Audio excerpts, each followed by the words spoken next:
جامعہ نعمان بن ثابت رضی اللہ عنہ بزم رضا کے زیر اہتمام 7واں سالانہ جلسہ دستار فضیلت اور شاہ تراب الحق قادری راہ صاحبزادہ عطا المصطفی نوری رہ محمد حسین چشتی کے عرس مبارک میں سینکڑوں عاشقان رسول کی شرکت۔ جلسہ کی صدارت علامہ اشرف شاد ترابی نے کی۔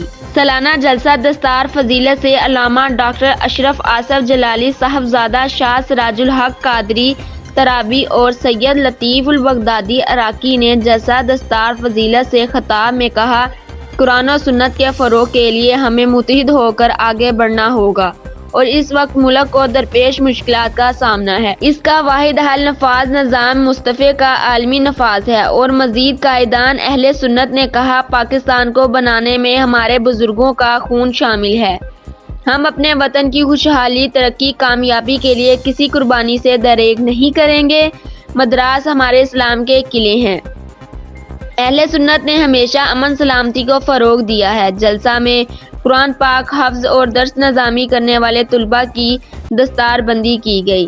عرس مبارک میں تنظیمات اہل سنت فیصل آباد کے قائدین مفتی سعید قمر، علامہ عطا المصطفی، مفتی شفیق رضوی، منیر احمد نورانی، الحاج سجاد مصطفی، ڈاکٹر تیمور خان نے خصوصی شرکت کی اور آخر پر ملک کی سلامتی امن کے لیے دعا کی گئی۔